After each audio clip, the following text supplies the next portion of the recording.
మా వంటగది ముచ్చట్లకి మీ అందరికీ స్వాగతం అండి. నేనైతే వినాయకునికి ప్రసాదంగా పులిహోర తయారు చేస్తున్నానండి. నేను ఆల్రెడీ పులుసు కాగబెట్టుకున్నాను.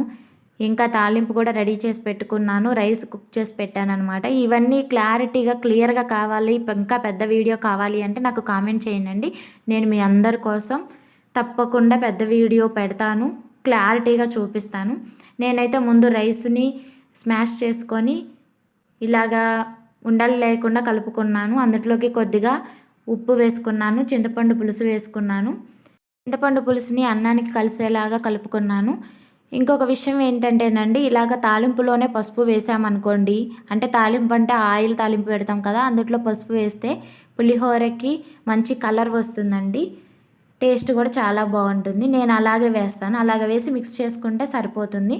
చూసారు కదా, నేనైతే గణేశునికి ప్రసాదంగా పులిహోర తయారు చేశాను. అవే ప్యాక్ చేస్తున్నాను అనమాట. మీరు ఎప్పుడైనా గణేశుడికి ప్రసాదంగా ఇలా పులిహోర చేసి ఎక్కడైనా మీకు దగ్గరలో ఉన్న విగ్రహం దగ్గరకి ఇలాగ ప్రసాదం డిస్ట్రిబ్యూట్ చేశారా అండి? చేసుంటే కామెంట్ చేయండి. నేనైతే ఇదే ఫస్ట్ టైం అండి చేయడం. Thanks for watching. ఈ వీడియో నచ్చితే మాత్రం తప్పకుండా సబ్స్క్రైబ్ చేయండి.